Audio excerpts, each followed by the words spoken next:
Alright, so Core Set 2021 is finally on Arena, so we're going to go ahead and jump in with a little pre-release event here. So we're playing some Sealed. Sealed is kind of like Draft, except instead of passing cards around, we just open up 6 packs and make a deck out of whatever we pull. And so this Arena does have this nice feature where we get to look at our rares before we kind of look at our whole pool. And our rares here is Volcanic Salvo, which I think is actually pretty good. So it's a 12 mana spell. That's too much mana to actually cast in Limited. You're typically only running like 17 mana sources, so you'd need like almost all the lands in your deck to cast it. But it is reduced by X, where X is the total power of creatures you control. So if you can go wide, or if you can go tall, either way, you just need, you know, a good amount of power on the board, and this becomes, you know, it's more likely going to be like 4, 5, 6 mana. But even in that case, I mean, it deals 6 damage to up to 2 target creatures, so that's kind of like kill 2 target creatures in most cases. And that's worth, you know, 4, 5, 6 mana definitely. So that sticks out as probably the best rare just looking at these. The other one is Demonic Embrace, which is actually I think very strong, giving a creature +3/+1 flying and being able to recast it out of the graveyard continually. It's the thing about Sealed is you want to have a way to actually kill your opponent, whether that be like having a lot of creatures with evasion or having finishers like Demonic Embrace. I think it's pretty easy and limited to build a deck that's good and has a lot of value, and you're like, oh, it has these synergies and stuff, but then when you actually get in and play with it, you can't kill your opponent very consistently, and then it just becomes a matter of, do you draw your bombs before they draw theirs, and then you're just kind of flipping a coin. So I think building a deck with ways to consistently win and not just do well is pretty important, and Sealed in particular, where you can end up with a deck that doesn't have a very cohesive game plan a lot of the time. There's also Shackle Guys, which is just a 2 mana 2/2 flyer. It has some extra text about spirits, which, you know, maybe if we have a lot of spirits in our pool might matter, but really just a 2 mana 2/2 flyer is fine. See the Truth is not good. I mean, if we're in like the spells deck, you know, we'll play it. And I guess it's not the worst card in the world in general, but really you need to be casting this from the graveyard or you know, anywhere besides your hand for it to be good. And I don't even know if there's any way in the set we have to do that, you know, to recast it out of the graveyard or whatever, so probably not that great. Heroic Intervention, probably good. It's not like amazing like it is in Commander, where, you know, everybody is running a ton of board wipes and it's really good against those, but I think it's probably fine if we do end up in green. It's not, I don't think it's a big pull towards green, but if we're in green, we'll probably play it. And Fateful Passage, pretty good fixing. We're probably going to run it no matter what colors we're in. So the two that stand out are Demonic Embrace and Volcanic Salvo, and they even work pretty well together. So let's see if we can get a red-black deck going potentially. But depends on what we get. In Sealed, it really just depends on what your pool looks like. You can force things to an extent, but if you just don't have enough, you know, black cards in your pool, you can't really do a black deck. So we'll go through quickly and look at each card because the set is brand new, so we can kind of give a little bit of an analysis on each card. Anointed Chorister I think is very good. It's one of these cards that doesn't look super good. A 1 mana 1/1 is you know, not a big deal, but it is a 1 mana card that essentially your opponent must kill, because that activated ability +3/+3 making it a 4/4 with lifelink, that isn't something your opponent can ignore, right? It's eventually going to become a threat that they have to spend a card killing, or they have to, you know, block with something pretty sizable to actually trade with. And you know, just having that threat of activation is pretty good. Even if your opponent does, you know, even if you do swing with it, they activate it and they kill it in response, they just had to spend, you know, a card to kill an Anointed Chorister. So any sort of card that you are like forcing your opponent to have to actually answer, I think is pretty good in Sealed. Defiant Strike is just okay, you know, run it if you want to, but it's also sort of like Oft, where you can just sort of cut it and not feel bad about it also. Staunch Shieldmate's probably pretty bad. Alpine Watchdog, I mean, pretty good. 2 mana 2/2 Vigilance is not the worst card, especially in an aggressive deck. And there is a red-white card that tutors Alpine Watchdog, and also a red dog. So that'd be pretty good. Daybreak Charger I think is actually pretty good, especially in the Flyers deck. It enters the battlefield, pumps one of your other creatures, and then it kind of holds the ground pretty well. Like a 3/1 is not a great attacker, but on defense it can trade up pretty easily. So if your goal is to kind of like pump one of your Flyers and then leave this back on defense, is pretty good. Celestial Enforcer, again, is something for the Flyer deck. Pretty good defensive body on the ground, and also can tap things down. I mean, and a tapper is always good in Limited. Light of Promise is very bad. I think just probably stone cold unrunnable. So not gonna play that. Thwarted Battlements. This is a little bit of an awkward card. It's like, you obviously want it in an aggressive deck, right? Attack creatures get +1/+0, so you're like, okay, I play it in my aggressive deck and it pumps all my creatures. But in an aggressive deck, you kind of would just rather have an actual threat for 3 mana instead of just something that pumps the rest of your creatures, I think. But obviously where it's supposed to be, I think, is the flyer deck, where you put this on the ground, it blocks, and your flyers get pumped. But even then, I don't know, because a 0/3 just doesn't block very well, right? There's just, it blocks 2/2s, and that's pretty much it, right? As soon as your opponent has, like, a Daybreak Charger, for example, it doesn't block well anymore. So, I don't know about Warded Battlements. Even Gagglemaster, on the other hand, really good. 5 mana, 4/3 flyer. You would already play that. That's already really good stats, really good finisher, and when it enters the battlefield, you gain 2 life for each creature with flying you control, so that includes itself. So you're gonna, it's basically a 4/3 flyer that enters the battlefield, gains you 2 life, and sometimes it'll gain you like 4 or 6. You know, if you're up to like 8, that's just ridiculous. Definitely really good, and a really good payoff for being in the Flyers deck. And then Valorous Steed, I think, is also really good. So for 5 mana, you get 5/5 worth of stats across 2 bodies, and they all have Vigilance. So I think that's just a really good deal. Probably just going to lock down the board pretty well, and if you have any effects that, like, you know, something like Warded Battlements, not Warded Battlements in particular, but anything that kind of pumps across the board, you know, you doubly benefit by having it spread across 2 bodies. So I think it's actually pretty good. Moving on to blue, we have Jeskai Elder. I think it's one of those cards where if you can pair it well with like a lot of removal, it gets pretty good, because not only does it trigger the prowess, but that means you're keeping the board clear to draw cards with its ability. So in the right deck, it's probably pretty good. Lofty Denial, really good in the Flyers deck, and outside of the Flyers deck, it's not the worst card in the world, but you probably want to have at least a pretty significant amount of Flyers to be happy with it. See the Truth we talked about, not a good card. Shacklegeist, yes, a good card, and it would be nice in the Flyers deck, you know, if we did go into like blue-white Flyers, although I don't think we really have the white for blue-white Flyers, but a 2 mana 2/2 Flyer is just a good card to play. Cancel, probably not going to run Cancel. I mean, if there were sideboards, there are definitely decks you bring Cancel in against if there's just some threat you need to be able to stop from resolving, but I think you don't main deck it. Maybe like 1 in sealed if you need to. Library Larcenist, 3 mana 1/2, when it attacks you get to draw a card, and so in the worst case scenario, you just play this out. Your opponent has good blocks for it, so you just attack and you cycle it, so it's like a slow cycler for 3. That's pretty bad, but on the, you know, on the positive case, if we do get some way to like give it flying, give it evasion, make it unblockable, or if we just have enough removal to clear out our opponent's board, you know, if we put this Demonic Embrace on it, that's ridiculous, right? All of a sudden, it's this evasive 4/3 that's drawing his cards every time it attacks, so pretty ridiculous. But I think you do want to try to build some ways into your deck to either be consistently clearing out the way to get in some draws, or more likely give it flying, give it evasion in some form. Rain Revelation, pretty good draw spell.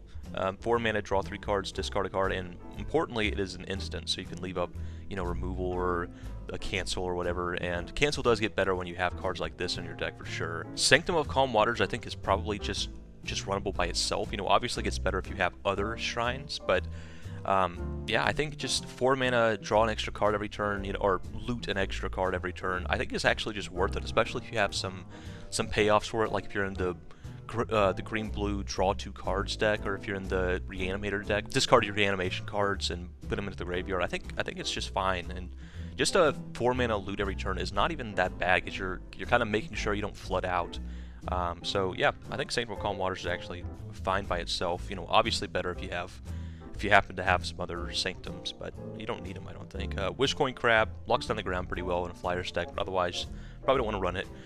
Roaming Ghostlight is very good, especially at common. So a 3/2 flyer, and when it enters the battlefield, you bounce a creature, and it doesn't even have to be your opponent's creature. If your opponent has one of your creatures locked down with like a Faith's Fetters, or, you know, a Capture Sphere or something, and your creature's just kind of stuck, you can bounce your own creature back to your hand and recast it. So very versatile card, and just I mean, even in its kind of like most obvious case of being a 5 mana 3/2 flyer that really like puts your opponent back because you can bounce their 4 or 5 drop or whatever, and they have to recast it. That's just a good card. So yeah, definitely a really strong blue card. Probably the best blue common, I would guess. Maybe there's something I'm not thinking of, but really good card. Read the Tides. I don't know. I think this one is probably going to be a little divisive. I think some people will really like this card and some people won't. I think I'm one of the people that won't. It's just, it is versatile. You know, you can kind of see what they were going for, right? You have one option for when you're behind, one option for when you're ahead. If you're ahead, you've stabilized, you can go, okay, I pay 6 mana, draw 3, and that'll feel pretty good. And if you're behind and your opponent's like got you under pressure, you can go, okay, 6 mana, bounce 2 things. But neither of those is really worth 6 mana. And even though you do have the flexibility, 6 mana at sorcery speed is a pretty big ask just to kind of do 2 not super impactful things. So I don't know, I'm not a big fan of it, I don't think. Waker of Waves, on the other hand, is extremely good. It's a 7/7 for 7 that gives your opponents -1/-0, which is that's fine. I mean, that's a big finisher, something to reanimate, whatever. But more importantly, you can pay 2 mana, discard it, and you get to look at the top 2 cards of your library, put one of them into your hand and the other into the graveyard. So basically, this is a 2 mana card selection spell that puts a 7/7 for 7 into your graveyard. So just a really great card and a reanimation deck. And then outside of a reanimation deck even, it's just a card that early in the game you can use for card selection, and if you draw it, you know, turn 10 or whatever, late in the game, then it's a 7/7 for 7 you can cast. That's going to be a really good threat on the board, so really versatile and great card, I think. Village Rites, I don't know. As far as these effects go, they're usually not very good. These effects are like sack a creature, draw 2 cards. We've seen this effect before, but as far as these effects go, I mean, this is 1 mana, it's at instant speed, and I think that makes the dream scenario of, like, your opponent goes to remove a creature and you go, not so fast, I'm going to sacrifice my creature and draw 2 cards, and you kind of blow them out like that. That's typically what you imagine when you put these cards in your deck, and I think it usually doesn't actually work that way, but being a 1 mana instant makes it a lot more likely, so I guess, I don't think it's that bad, but it is... I still don't think it's great, but as far as these effects go, it's probably one of the better ones we've ever seen. Infernal Scarring, I think, is just god-awful on the other hand. It's been printed like a lot of times, and I don't think I've ever seen it be good even one time, so... Well, there's the Sanctum of Stone Fangs. This is one where I think you need a lot of... you need at least another Sanctum before you want to play this, especially if you get up to like 3, I think it's actually pretty good, so you're kind of consistently going to be able to draw this plus another one. And once you have 2 on the battlefield, I think it's actually pretty good. You're just draining your opponent for 2 every turn, and you can just kind of sit back, and you don't have to do anything else, right? You will win with this if you can get another Sanctum on the battlefield. Just 1 is not super great, but you know, I think I would run it if I even had just 1 other Sanctum in my deck. I would run this card as a pretty consistent finisher. Walking Corpse, just 2 mana 2/2, you know, perfectly playable card. Cage Zombie, I think it's actually pretty good. So if a creature dies, you can tap it and drain. You know, this is sort of what I was talking about before, where having some ways in your deck to actually finish out the game in Sealed is pretty important. So I think this is one of those ways. Deathbloom Thallid, a really good value card. On its face, just being a 3/2 for 3 that dies into a 1/1, that's just already good. But then obviously there's other ways you can take advantage of it, like sacrifice decks. You get 2 sacrifice triggers out of this, or the death-based decks like Cage Zombie, you can kind of get 2 deaths out of it and double up the effects like that. So I think it's actually pretty good. Demonic Embrace, I think, is really powerful, like we were talking about before. Liliana's Devotee, pretty good. This is another one that's a payoff for like the Death Matters deck, the Morbid deck, if you will, if you remember that ability from a long time ago. It is sort of a zombie lord too, and we do have a significant number of zombies with the Walking Corpses and the Cage Zombies, so potentially the zombie lord part of it actually matters. But the big thing is that you can sort of like pump out tokens every time a creature dies, and it's not a non-token creature. It's if any creature dies. So if you have a sacrifice effect, if you have something where you're sacrificing for some sort of value, you can just keep sacrificing the token this thing makes and then make another token with it every turn. So you kind of have like a consistent sacrifice value thing you got going there. Silver Smoke Ghoul, I think this is really good in the life gain deck and not good outside of it.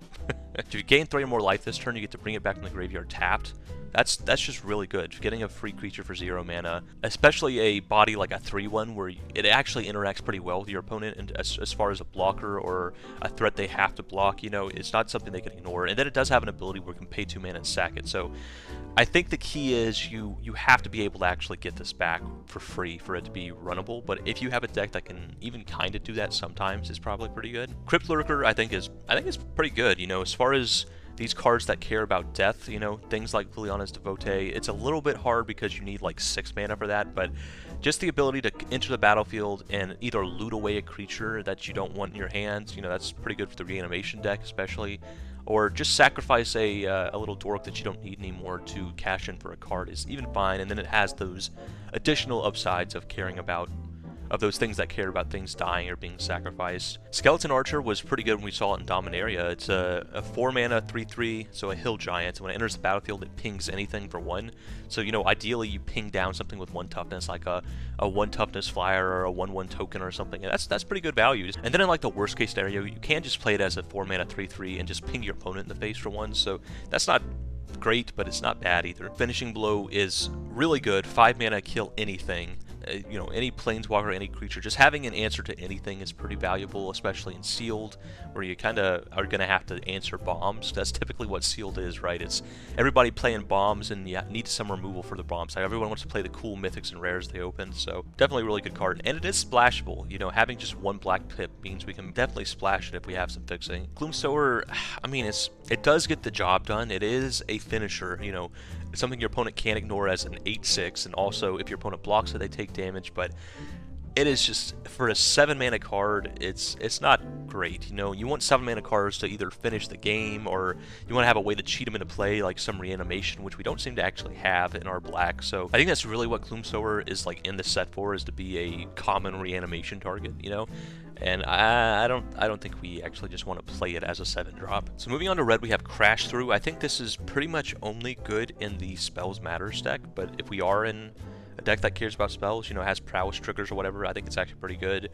Fury of the Bitten, I think you have to be in a pretty aggressive deck before this is great, but if you are in a super aggressive deck, 1 mana, give something +2/+2. I mean, that's a pretty good buff for just 1 mana, but I think it's kind of hard in Sealed to make a deck that's aggressive enough for it to be worth it. But maybe in like draft, you could put together like a hyper aggressive deck where this would actually be pretty good. Shock, you know, always playable. Just 1 mana, deal 2 damage to any target. Not the most impactful card in the world, and there will be a point in the game where this stops being that useful. But I mean, just the ability to like ping an early threat, or throw this into some combat math to kill another creature, or even just throw it at your opponent's face if you get them low enough is fine.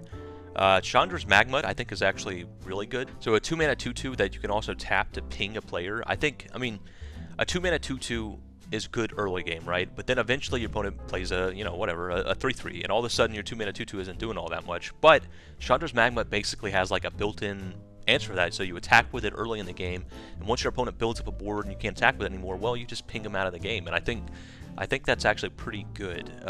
Especially because we have 3, so that's again, a pretty consistent way to actually finish the game. So that's a pretty big draw towards red, having 3 of those. Also, our Volcanic Salvo was another big pull towards red, but that's definitely pretty nice. And Igneous Curve, this is the other card from the Alpine Watchdog. There is a red-white card. Let's see if we got it, actually.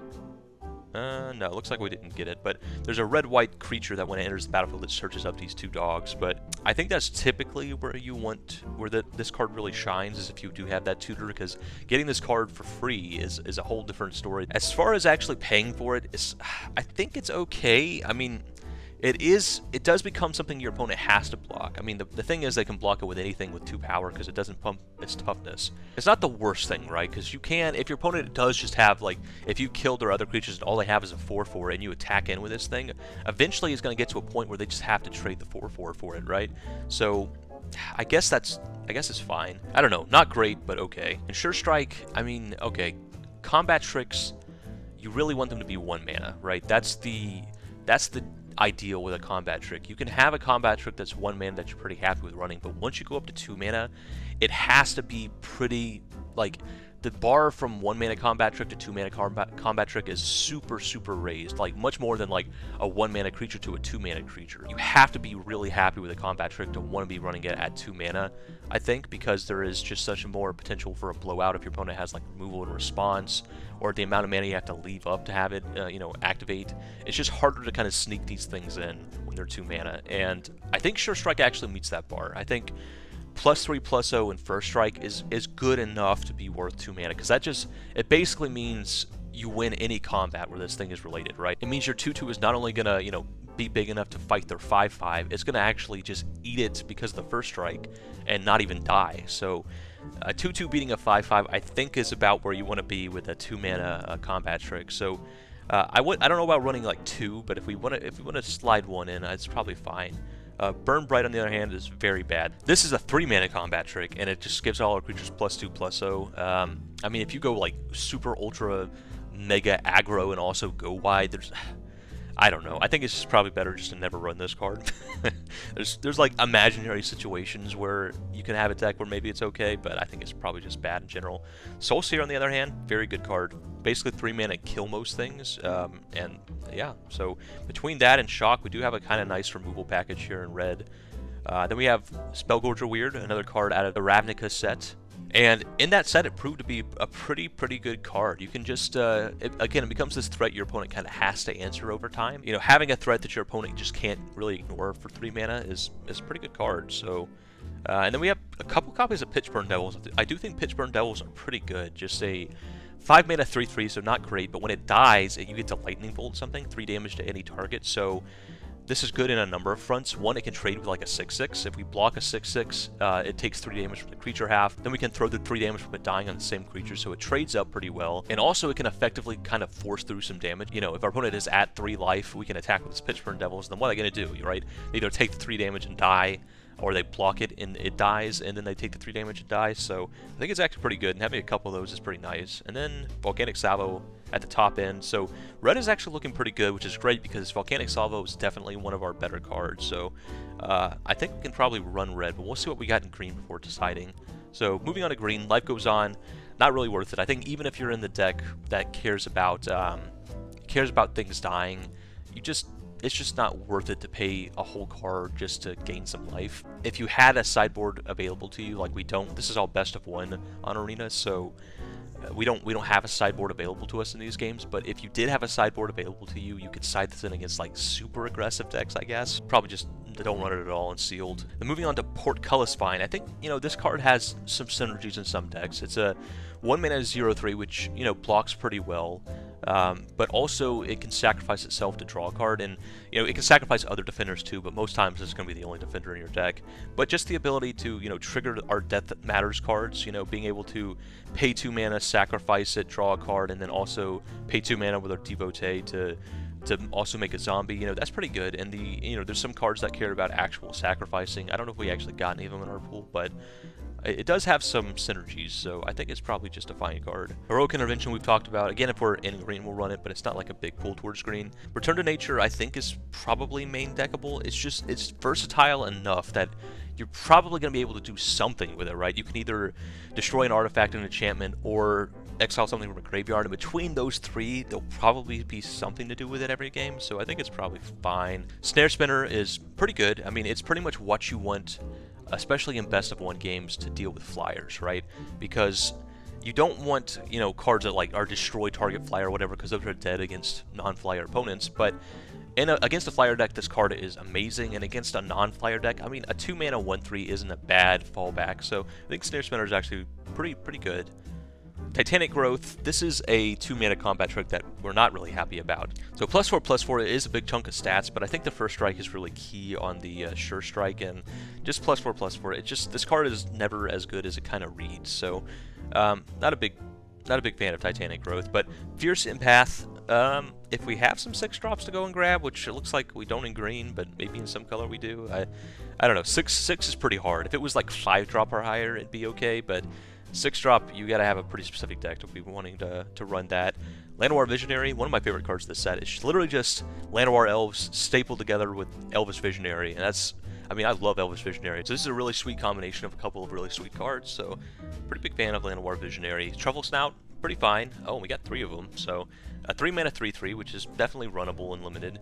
And also it has a +1/+1 counter on it when it enters the battlefield, so if you have a deck that cares about that, which is typically the green-white deck that cares about having +1/+1 counters, then that's pretty good. The fact that it just like incidentally is a 3/3 for 3, but in a way that has a +1/+1 counter on it is pretty nice. And then it has the backup case where it can be a 2/2 that gains you 4 life, which usually you won't pick, but in the times where you do pick it, I think it'll actually be pretty good. You know, it'll be the times where it like saves your life to be able to gain 4 life. So I think Truffle Snout is pretty good. Burlfist Oak is another pretty good card, I think. It is a 4 mana 2/3, so not great stats, but whenever you draw a card, it becomes a 4/5, and then if you draw another card, it becomes a 6/7.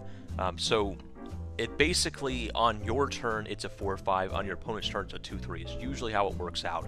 If you have ways to draw cards, you know, if you're running it with, like, with this Reign of Revelation, then, you know, obviously you can make it gigantic. Or if you have this Sanctum of Calm Waters in the battlefield, then every time on your turn it's going to be a 6-7. So there are ways to, like, grow it, but basically it boils down to it's pretty good on offense, pretty bad on defense is what this usually is. Because having a 2-3 on defense is pretty bad on your opponent's turn, but during your turn this thing is pretty hefty. So I think it's worth running for sure, especially if you have some card draw effects. Ornery Dilophosaur, on the other hand, I think is pretty bad. 4 mana 2-2 Death Touch. And when it attacks, if you have power 4 or greater, then it becomes a 4-4 Death Touch. So it's only a 4-4 on attack. A 2-2 Death Touch does just trade with anything as far as creatures go, but you're paying 4 mana to do that, so you're really, you know, you're really getting away with anything. I don't know. I don't think it's that good. Maybe if you can consistently make it a 4-4, I guess it's not the worst card in the world, but I don't know. I think there's probably better cards. Then Gnarled Sage, I think it's probably fine. Really what you care about on this is it's a 5 mana 4-4 reach. Like if it was just that, it still would probably be fine. And it has this other bit of text on the end where it becomes a 4-6 with Vigilance if you draw 2 cards, but that's not much of a payoff, and really, you know, you want a good payoff for your card draw effects, and this is not one of them. So it's just a 5 mana 4-4 reach most times, and that's fine enough. It's 4 power for your 4 power Manners deck, and it's a way to block flyers, you know, instantly, so that's fine. And then we've got a decent amount of fixing: Scour Barrens, Jungle Hollow, Windscarred Crag, Fable Passage, so we do have some fixing potentially, so you may be able to splash a 3rd color depending on what we go with. But as far as gold cards, we got Leafkin Avenger. This is a pretty powerful card. So it's both a payoff and an enabler for the 4 power Manners deck, because Leafkin Avenger has 4 power itself, so any cards that care about having 4 power, it enables those. And also it can tap for green mana equal to the number of creatures we have that have 4 power or greater. So with just itself on the battlefield, it taps for 1 mana, but you know, if we have a Gnarled Sage on the battlefield, another 4 power creature, then it's tapping for 3 mana, and it can really ramp us up. You have to be at 4 mana to cast this thing, so you really getting away with anything by making a bunch of extra mana? And the answer is yes, because it has the activated ability to pay 8 to deal damage equal to its power to target player or planeswalker. So again, this is a way you can finish out the game, which is really important and limited. So I think this is just a pretty solid card all around. And Lordscale Coatl is also a really solid threat, and again is a way to finish out the game. So it's a 3 mana 2/2, and it just puts a +1/+1 counter on it every single time you draw a card. So that includes, you know, you don't have to have any effects that let you draw cards in your deck, although obviously it's better with those, but just every time you draw your card for the turn, it's going to turn into a 3/3, then a 4/4, then a 5/5, then a 6/6. So I think this is actually a pretty powerful finisher for sure, and it's something your opponent just has to answer or they die. It's going to outpace anything eventually, so pretty good. And then as far as our colorless cards, we got Tormod's Crypt, which is not really runnable. Short Sword, maybe if we are in the 4 powers matter deck. If we decide to go with like the red-green 4 powers matter deck, we can probably run this because we have all these Truffle Snouts. We can boost those up to 4 power with a Short Sword. So maybe, you know, maybe. Prismite is pretty bad. It's technically fixing, but it's pretty painful fixing. It basically turns 2 mana into 1 mana. But I mean, if you need some fixing, if we really needed it, it's an option, I guess. Forgotten Sentinel, I think, is actually pretty bad. At 4 mana 4/3 enters the battlefield tapped. It's going to trade down most of the time. It's going to trade with something with 3 power, and also it just isn't that great on defense. Like if your opponent has you up against a wall, the fact that it enters the battlefield tapped is a pretty big price to pay. And then we have Chrome Replicator, which I think is really good. 5 mana when it enters the battlefield. If you control 2 or more non-land, non-token permanents with the same name as one another, create a 4/4 colorless construct artifact creature token. So pretty much typically how this works is if you have 2 creatures with the same name on the battlefield, you get to make a 4/4 when this enters the battlefield. So if we have all these Truffle Snouts, if we have a couple Truffle Snouts on the battlefield, we play Chrome Replicator, then we're going to make 8/8 worth of stats for 5 mana, which is ridiculous. So probably going to be running those no matter what deck we're in. So let's see. Again, the cards that we really want to play here are Demonic Embrace, like the cool rares, right? That's really what Sealed is all about, is you want to be running the cool rare cards you opened, right? So the cool rares are like Demonic Embraced and Volcanic Salvo, I think are our coolest cards. And if we did go in that direction, I don't think... Blue is fine, but we don't have any cool rares. I mean, we have Shacklegeist, which is rare, but it's not really that cool.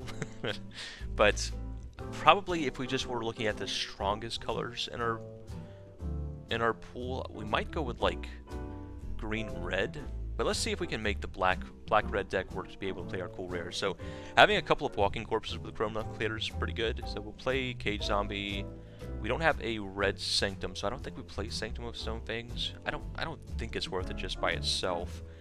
Demonic Embrace, Devotee. Does this give lifelink? It does not. I don't think we have any way to actually gain life, so Silver Smoke Ghoul is probably not that worth it. So we'll play the Thallid, play both of these Crypt Lurkers, play Skeleton Archer, play Finishing Blow for sure. Then in red we've got Shock, got 3 Magmuts, which is really good with this Replicator. Probably, if we can get away with not playing the Igneous Curry, we'll play 1 Sure Strike, play Removal, Spellgorger Weird, both the Pitchburn Devils, and the Salvo. And that, I mean, that's, we've got pretty much a deck here. We can slot in 1 more card. Let's see, if we wanted to play this, we could splash a white card pretty easily. We have Scoured Barrens and Windscarred Crag. We'll take a look at white. And those plus Fable Passage, which we'll play the Fable Passage as well. Just even in our red-black deck, we play the Fable Passage. So is there anything really white is what we can splash easily? We can kinda, I guess, splash green if we wanna, like, we want to splash for, like, maybe this Leafkin Avenger, but we only have, like, 3 green sources in that case. Jungle Hollow, Fable Passage, and if we play 1 Forest. So, it's going to be a little rough on our mana if we want to splash for the Leafkin Avenger, but it might be worth it. But let's take a look at white. Is there anything we want to splash in white? Gaggle Master we can't splash, unfortunately. And Valorous Steed I don't think is really powerful enough to be worth splashing, so white is definitely our easiest color to splash, but I don't think we're going to splash it. I think we'll try to splash this Leafkin Avenger. I think I'd rather do that than to, like, run this Igneous Cur, because it is really good even in the late game, right? We don't have to have this card on turn 4 for it to be good. Even if it takes us till turn 6, 7, whatever, to actually get this Leafkin Avenger on the battlefield, really what we care about is this activated ability, letting us finish out the game through a bunch of board blockers and such. So I think we have enough fixing for that to be worth it. So we'll go up the Leafkin Avenger, go down a Forest, and let's see. That leaves us with 6, 7, 8 black sources and 7, 8 red sources. I think we want to go up 1 more black source. We'll go up a black source because most of our red cards are just single red. So if you have just 1 red mana, we can cast anything red in our deck besides, like, Volcanic Salvo, but we do have this Demonic Embrace on turn 3. We would like to cast actually on turn 3. So I think we will go up a black source. Yep, so add a swamp, and I think this is pretty good. I think this deck is actually pretty great. Chrome Replicator is an absolute bomb if we get it going. We have a lot of ways to do it, from Chandra's Magmut and Walking Corpse, and we have some good ways to actually finish out the game, from Leafkin Avenger and Demonic Embrace. Also, Volcanic Salvo is basically a double kill spell. It's pretty nice, so we'll try it like this, and if we need to, we can come back and switch things around a little bit, maybe try out some other colors if this deck isn't performing quite as well as we want it to, but I think it's pretty good on its face, so yeah, let's hop into game 1. Alright, up against TAC MJ, and I mean, I think we keep this hand. We've got the Magmut, and we've got Pitchburn Devils. We're a little bit pinched. We have, like, a lot of 5-drops and also no black mana for Devotee. But Magmut, I mean, Magmut's a pretty good card. It gets in some early damage and it'll just start pinging away. So if we draw a black source here, we're pretty happy about it. Opponent is going first. So we are on the draw, which, well, there's another 5-drop. So pretty much any lands at this point we'll be happy with. I mean, if we go Pitchburn Devils into Pitchburn Devils into Chrome Replicator, that is crazy. Oh, okay, a black card isn't what we wanted. Any lands. Please give us lands. Okay, opponent's on 3 colors. Naya. Okay. Let's see what they got. Llanowar Visionary. Okay. Sure. Oh, there's a black source. Great. I think we are just going to offer the trade here, because Llanowar Visionary does give them ramp. Okay, they don't take the trade, but we'll just go Devotee is fine. Pass turn. We probably actually should have played Cage Zombie there, because this is a Lord for zombies, right? So it would have been a 3/3 next turn.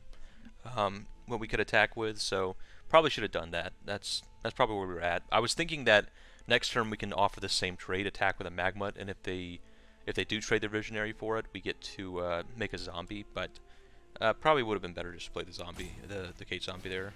Alright, there's the Pteranodon, so that's going to stop our attacks. Alright, yeah, another land is pretty good, so here we would just, yeah, we'll just play the Cage Zombie and pass turn. Start pinging away with this Magmut.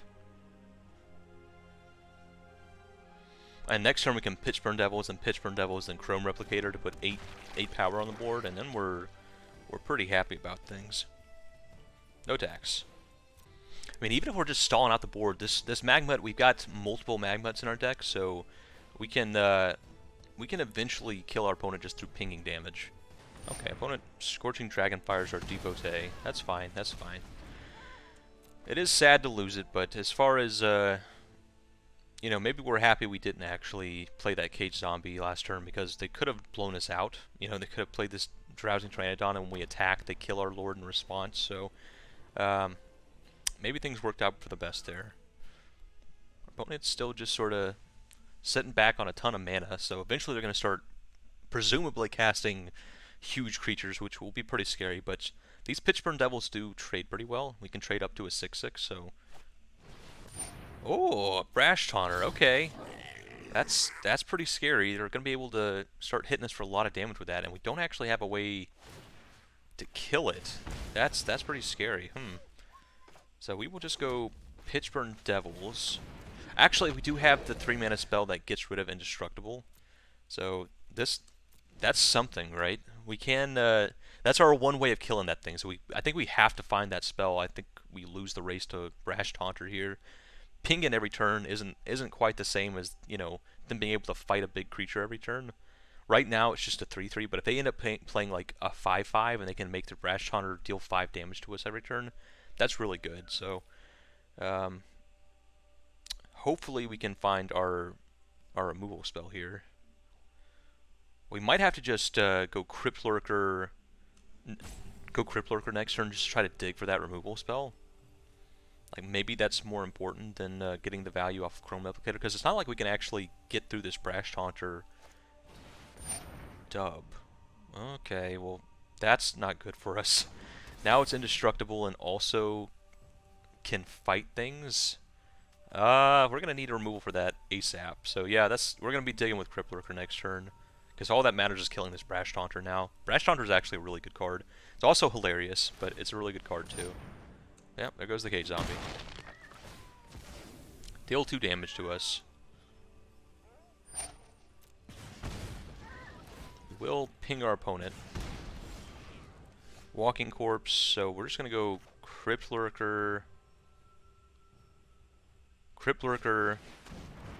discard the Walking Corpse. Oh, there's a Forest. Alright, and pass turn. They're going to just start sniping a lot of creatures. So it just comes down to, can we find that removal spell? You know, can we find that deal 3 damage and remove indestructible removal spell? Because if we can't, we're going to lose to this Brash Taunter for sure. But if we can find that removal spell, then I think we're in good shape. Garrick's Harbinger. Alright, that's fine. We got the Pitchburn Devils to blow that up eventually, so not that big a deal. Alright, we will ping our opponent. Alright, our opponent eats the Magmut, sure.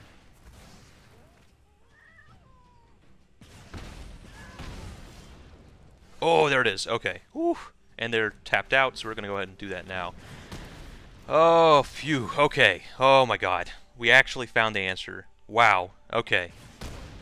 Wow, wow, wow. Okay, no attacks, no attacks. Now we can go back to our original plan. Next time we can play Pitchburn Devils, and we can play Chrome Replicator. So if we can get away with not blocking with Pitchburn Devils this turn, we're really happy about it. Oh man, finding that Soul Steer was absolutely key. Oof. Oof. We were going to absolutely lose to that Brash Taunter without it, so... Oh, we can breathe a sigh of relief. We're back in the game now, we're not just dead. Hopefully they don't have like a regrowth spell. That would be really bad if they can put the Brash Taunter back in their hands. It's not the worst. Now that we got the dub off of it, it wouldn't be like the worst thing, but still being able to fight their own creatures, you know, their own 4/3 to just deal 4 damage to us each turn would be a problem. But hopefully they don't have an effect like that. Gnarled Sage, okay, sure. Opponent doesn't really have good attacks here. Yeah, we'll go Pitchburn Devils. And no attacks. Next turn we can Chrome Replicator, and then we're in really good shape. We can start attacking with our board here once we get the 2 4/4s on the battlefield. We can just dodge one more turn of having to block with these Pitchburn Devils. Spellgorger are weird. Alright, that doesn't change much of anything. Alright, they got a Magma of their own, which is a little scary with us at 11 life, but... Okay, okay. Now we get to Chrome Replicator. Make 8/8. And then I think we start getting in with these Pitchburn Devils. Yeah. Yeah, we're gonna get in with the Pitchburn Devils. Okay, sure. Sure, we will blow up their Gnarled Sage and blow up their Harbinger. Clear our opponent's board away a bit here.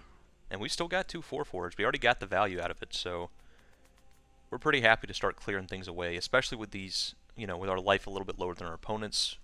We're happy to get things a little more equal here. And we should be able to ping them out with our Magmuts before they ping us out with theirs, so... Alright, a big old Wildwood Scourge, sure. So they got things kind of re-locked down again. But with these Magmuts, we should be able to burn them out over the course of a few turns, in spite of that. So, Magmut... Magmut... And pass turn. No attacks.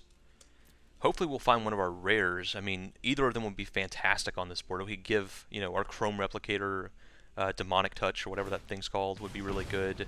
Really fast way to close out the game. Or if we draw our Salvo, we can cast it for 2 mana, I'm pretty sure, at this point. Be able to just blow up probably their Spellgorger plus their Wildwood Scourge. Scourge does have the benefit of, whenever the Spellgorger weird gets a counter on it, wow, they're turning to Slag. I guess that makes sense, going after the Magmut. But yeah, whenever they get a counter on the Spellgorger Weird, they also get to get a counter on the Wildwood Scourge, which is pretty nice. Alright, opponent passes. Eventually we're going to find one of our rares, though. Well, Deathloom Thallid isn't that, but we will play the Thallid. And pass turn. No attacks. Alright, hit our opponent with Magmut.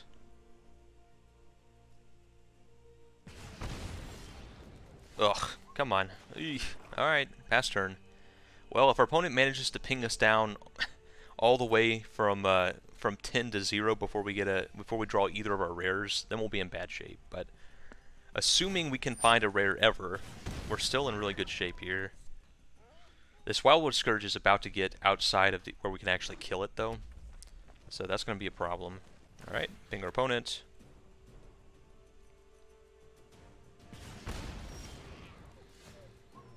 Okay, well, we'll play the Archer. Ping our opponent. And pass turn.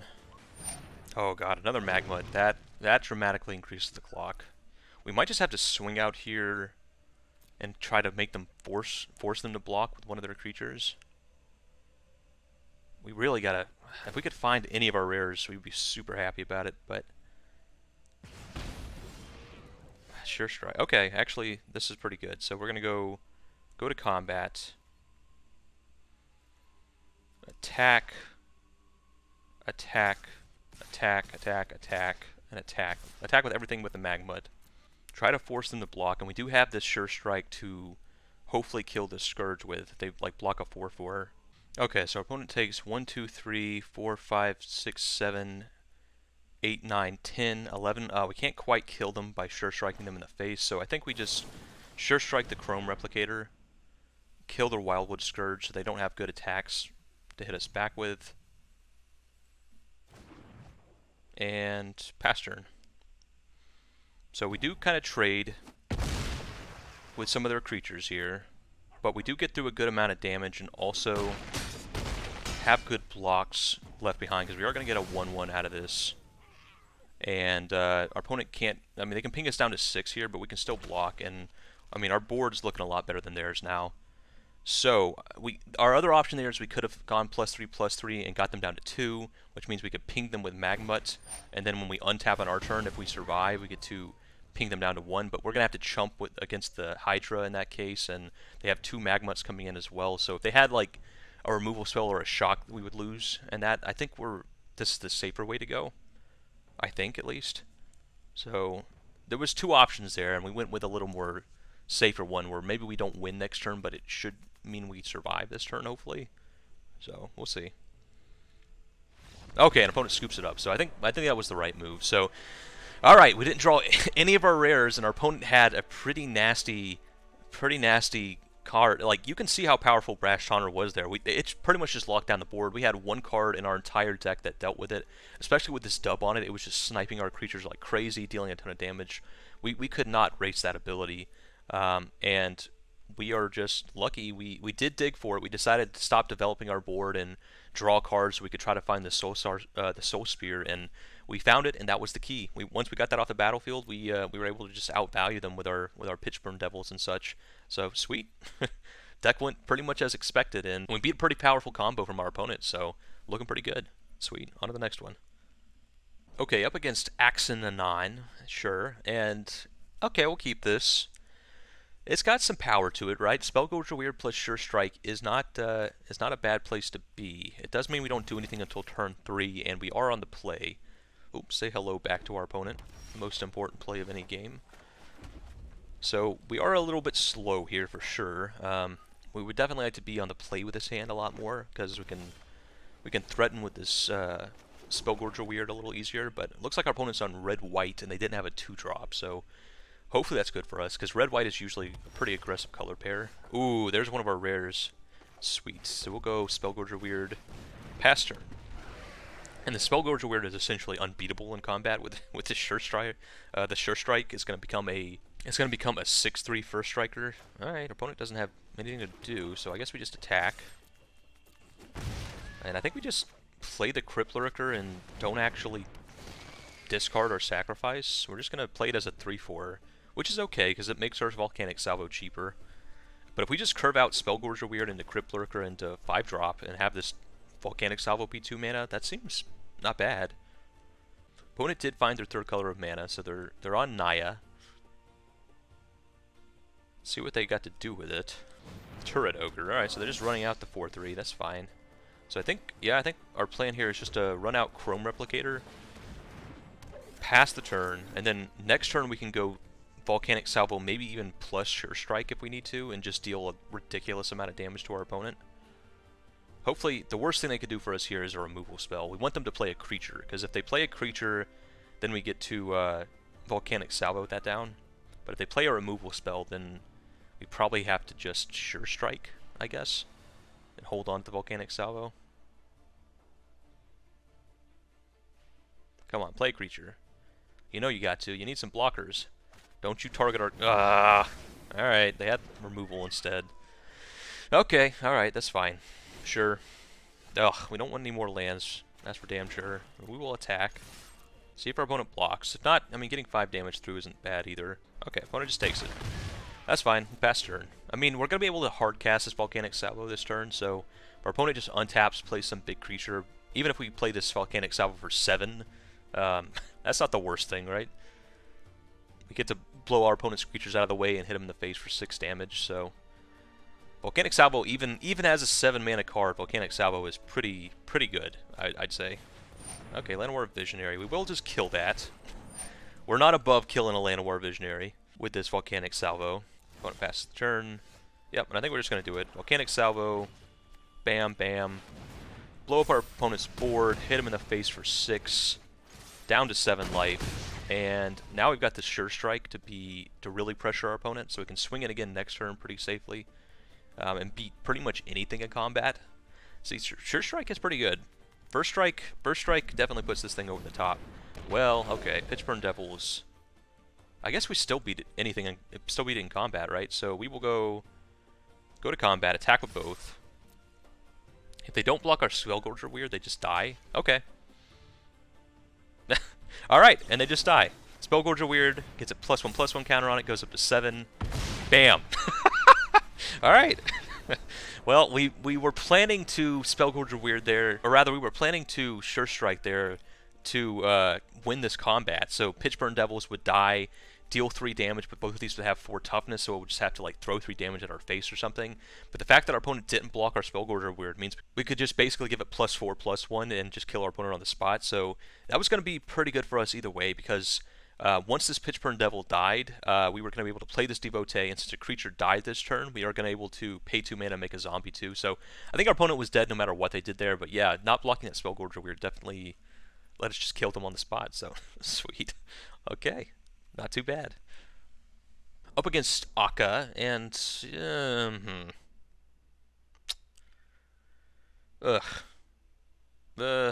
think we got a mulligan.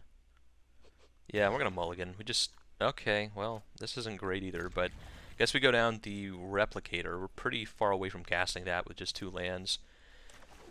At least we do have some 3-drops here, so if we hit any land, we're okay. With that other hand, we didn't have a great hand, even if we did hit lands, so I felt like we needed a mulligan there. Drowsing Pteranodon. Alright. And we will go Deathbloom Thallid. Pass turn. Okay, opponent plays a Kyrian Dryad, that's fine. Yeah, I think we play Devotee here, with the plan being that, you know, Crypt Lurker is obviously the better in terms of, okay, opponent's thinking about doing something potentially. Crypt Breaker is obviously the better, or Crypt Lurker. Do we attack? No, we're not going to attack. The idea being here that we can attack with Deathbloom Thallid next turn. Well, okay, that's a little unfortunate.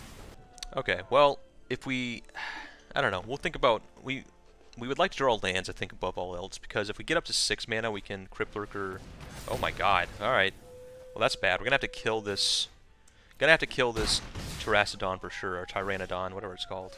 Well, we don't have the cards to kill it right now, so I guess we just play Leafkin Avenger, plan to trade with it. No attacks. Hopefully our opponent doesn't have more removal. Eey. Opponent just has removal central over there, then we're going to be in real trouble. We will make this trade with the Tyrannodon, because it pretty much takes all their pressure off the board without the Tyrannodon. Yeah, sure. Opponent has a pump spell, they have a pump spell. Alright, no, I just make the trade. Sweet. And Gnarled Sage, okay. Okay, we'll just... Walking Corpse plus Sure Strike actually let us kill the Gnarled Sage, so no tax. Yeah, Sure Strike is pretty crazy. +3/+0 and First Strike. We just beat everything in combat, so we can just kill this Gnarled Sage with a, I guess we block it with the Sapperling, actually. I guess there is that 1 mana green, you know, give a creature, +1/+1, that would save it, so we'll block with the Walking Corpse. This is a little bit worse if they have, like, a removal spell, because the Walking Corpse is a little bit more sizable of a body, but we're going to try. Yeah, they do have the removal spell. Alright, okay. That is a little bit worse. We were playing around a pump spell there, but I guess that's a little bad. Alright, there's 5 mana for the Finishing Blow. I think we wait on that though.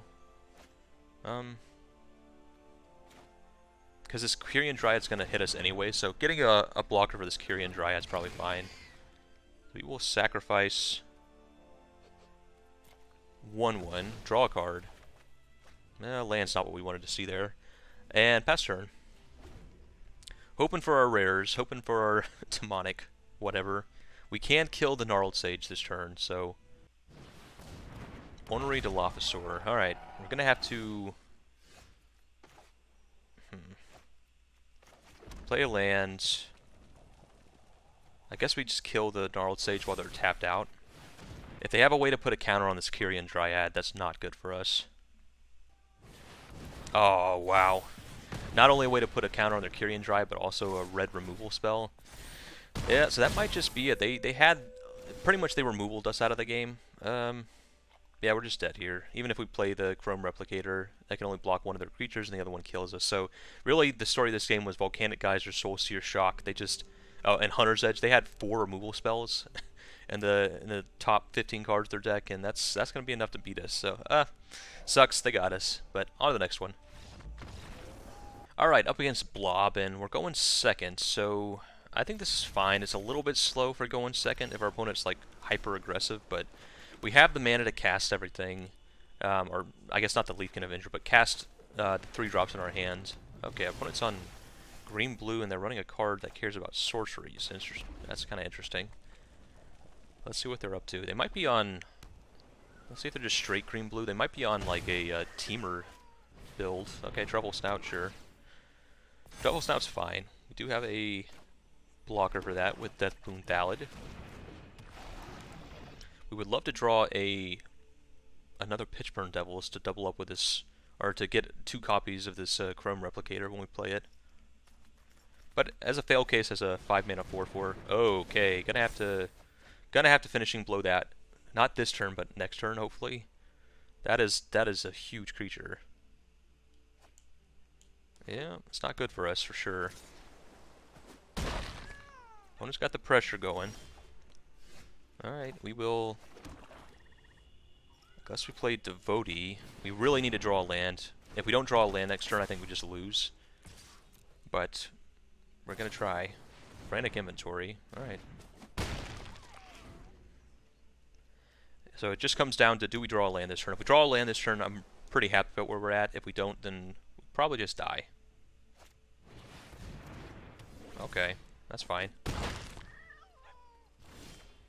And we don't draw a land, so I believe we just lose now, unfortunately. Yeah, I mean, you can't... drawing a 5th land is sometimes difficult. I mean, every successive land becomes more and more difficult. Hitting 4 lands is pretty easy. Hitting 5 lands, not the easiest thing. And then once you go up to like 6 or more lands, you're talking about... You're maybe asking a little bit much, but... Yep, not hitting a 5th land there is probably going to be the death knell for us, unfortunately. They were tapped out that turn too, so we were in pretty good shape if we could draw land, but we just weren't able to, unfortunately. So if we draw a land, or if we draw the card that makes our card a demon, you know, a flying demon, we're maybe in okay shape. But we got to draw something here. We can't just miss again this turn, or we're almost certainly just dead. Opponent has Primal Might. All right. Yeah, we have to block like this, but we're probably just... Now we're just dead regardless. So, yeah, opponent, we missed on land drops, and our opponents had pretty much the ideal hand. So, yep, we'll scoop it up. Nothing we could really do in that game. That one, we just lost pretty much immediately. So, oh well. On to the next one. Alright, we're going first, and we will keep this hand. We got Spellgorger Weird into Soulseer. Pretty good 1-2 punch. And eventually we'll get up to this Chrome Replicator, and hopefully be able to double it up. And that's a pretty good way to finish the game. 2 4/4s for 5 mana. Pretty good. But even if we just, you know, the fail case of it being a 4/4 for 5 mana, I mean, that's fine. Okay, play Swamp, pass turn. Really just want to draw lands. Yeah, that's a good draw. Spellgorger Weird. If we can get up to 5 mana, we'll be pretty happy about where we're at to unlock this Chrome Replicator and this finishing blow. Alright, opponent plays Pride Malkin. And I think actually what we're going to do is just go Crypt Lurker. I think we're actually going to discard the Chrome Replicator for now. Okay, Pitchburn Devils is pretty good. Pass turn. We don't have this set up for the Chrome Replicator currently, so we're just trying to kind of dig ourselves to our rares. That's what it kind of boils down to. So I think that was the right call. And if they do play something we want to actually... The thing is, we don't want to actually kill the Pride Malkin. Okay, now we'll kill the Pride Malkin. We didn't want to actually kill it before, so... it just wasn't worth the card at that point. Now it is, though. Ooh, and they had a Scorching Dragonfire. Alright, okay. Well, that does make our Soul Spear a little bit worse. We are not going to block, because we got our removal spell for it. Okay. Play a land... We want to... I guess we actually just get in with Crypt Lurker, play Pitchburn Devils, and this is actually a pretty good answer to Pride Malkin. We don't have to actually use our real removal spells on it. We can just kill it with a Pitchburn Devil. Alright, opponent plays Turret Ogre. Okay. I don't understand this attack. Our opponent's just going to trade both of their creatures for this Pitchburn Devil? Okay. We're okay with this. Yeah, I think maybe they thought the Pitchburn Devil only went at their face or something. I'm not sure. But we'll go Magmut and the Magmut. and just press our advantage here. Put as much damage on the board as we can, because we have these removal spells now. So, our opponent just plays a big creature here. Yeah, Colossal Dreadmaw. We will just finishing blow it, and put our opponents, you know, face to the grinder here. Make them answer this pretty sizable board. And even if they do, we've got these Magmuts that we can just ping them down with. Palladium Mirror isn't going to do it. And Shock. Alright, Shock's pretty good. Shock's pretty good. Do we want to Soul? We can get them down to 2 if we Soul Sear the Palladium. I think we do. Hit the Palladium Mirror with a Soul. It feels pretty weird to use probably our best removal spell against a 2/2, but I think we just want to press the advantage as much as we can here, because now we have them at a spot where even if they somehow stabilize here against this big board, we can just ping them down with Magmut because they're only at 2 life. Okay, opponent scoops it up. So that was a pretty big blunder by them, I think, as far as losing this turret ogre for no reason against this Pitchburn Devil. So we definitely would have just blocked the Pride Malkin anyway and just thrown the 3 damage at their face. So playing that pre-combat just to get the 2 damage on us was not worth it. But even if that didn't happen, I think having the turret ogre still on the battlefield wouldn't have changed all that much. I think we were still pretty favored here. So we just had all those removal spells locked and loaded, so we wouldn't have been in too bad of a shape. So didn't use any of our rares, but we just kind of took it down fair and square. So sweet. Okay, up against you, and we're going second, but we'll keep this. We got a 2-drop, and we even got our Lord for our zombie, so it'll be a 3/2 on turn 3, so that's not too bad. Yeah, we'll go ahead and do Fable Passage.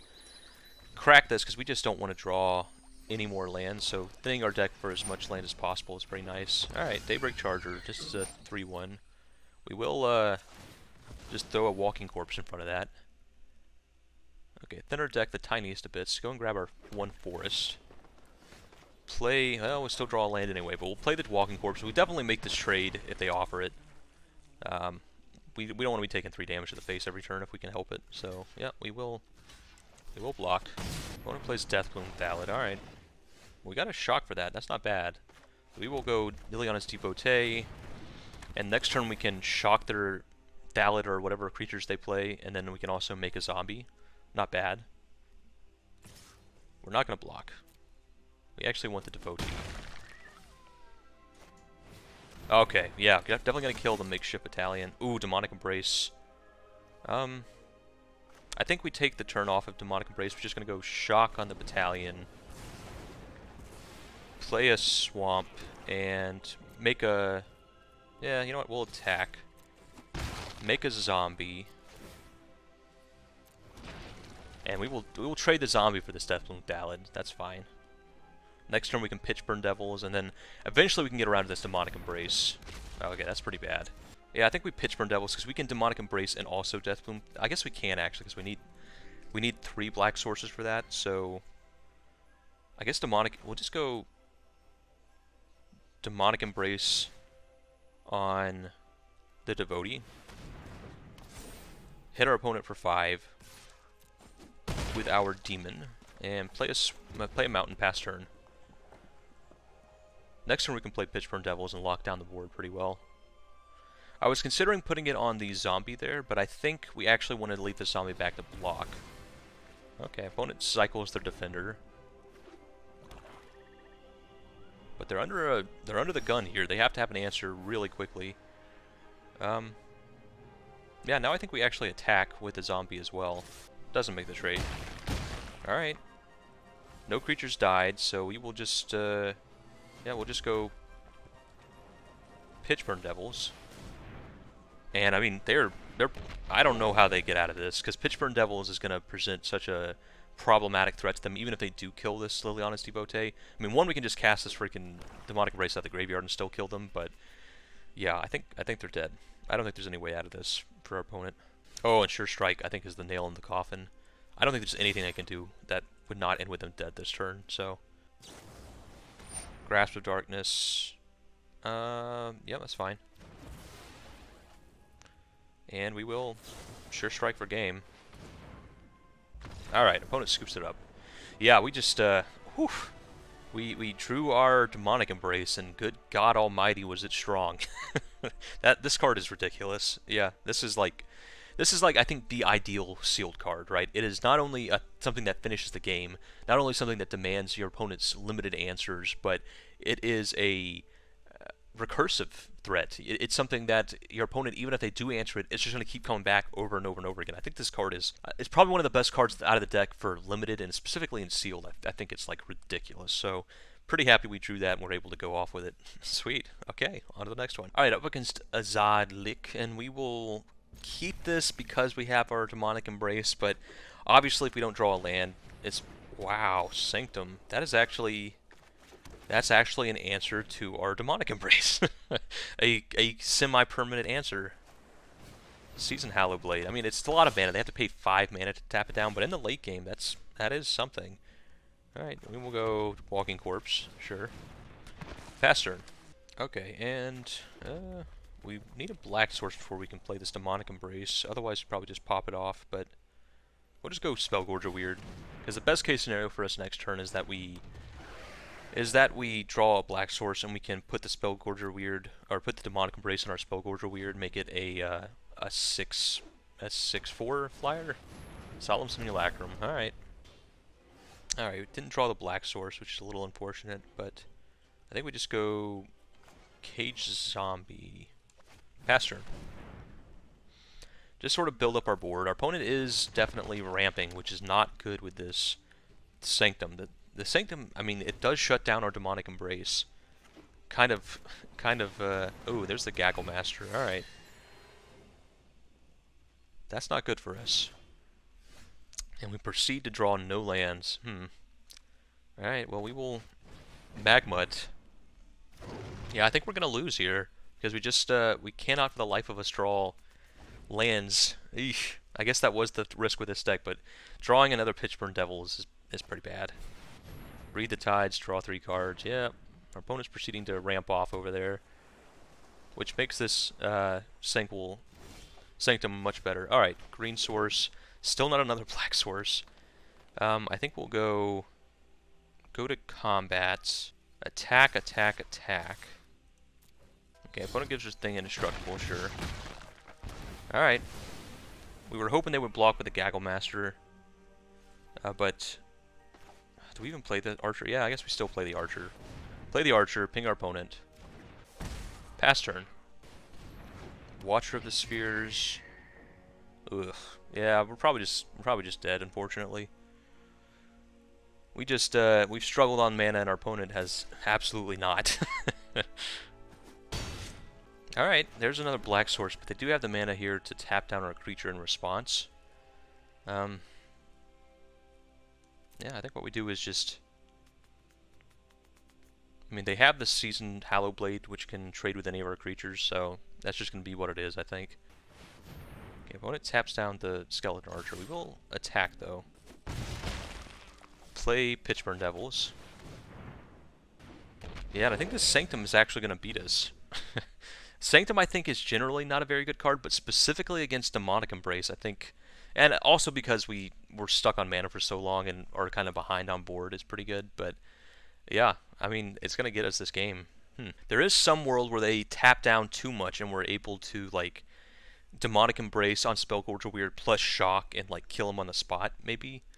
And would take a pretty specific series of events, but it's not impossible. Alright, sure.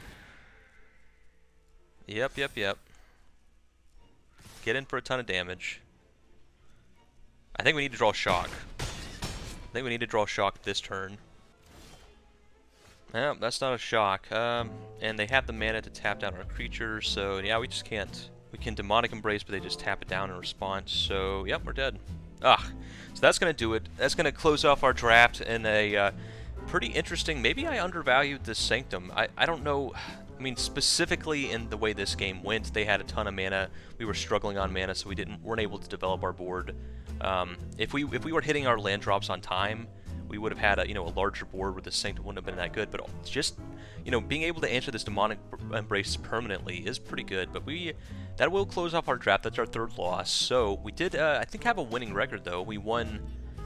yeah, we won 4, lost 3, so all in all, pretty good. We had a deck that was above average, and let's see what we got as far as prizes go. So we get most of our entry fee back, not all of it, most of it, and we will see what we get here as far as prizes go. So we got a Temple of Triumph, always good to get some temples. I think they have some duplicate protection here, so if you already have the temples out of Theros, you don't reopen them, but regardless... Oh, Solemn Simulacrum, really good card. Just like the ultimate value card. We saw it in that last game against our opponent. 4 mana, 2/2, enters the battlefield, goes and gets you a land, and then when it dies, you draw a card. So just like all the value you could ever want, stapled into one 4-drop. Then if we move on to next pack, we've got Mugen Spirit Dragon. Alright. Oh, he's still talking. Okay. Alright, Mugen. So he had a paragraph to talk about there. But, yeah, Mugen, just one of the best cards in Standard, for sure. Probably a mistake, almost, in Standard with the amount of ramp we have right now. But, very good card. Great to open one of those, for sure. And... Idol of Endurance, one of my favorite cards out of the set. So just a good mono-white card advantage engine. You don't see those very often. But all in all, we had a pretty good draft. We didn't draw our rares all that often, and we were kind of falling back on just sort of our commons and uncommons. But even then, we had a winning record. We got 4 wins. So all in all, can't complain too much. And yeah, this has been 2D. I hope you enjoyed watching, because I sure enjoyed playing, and I'll see you next time.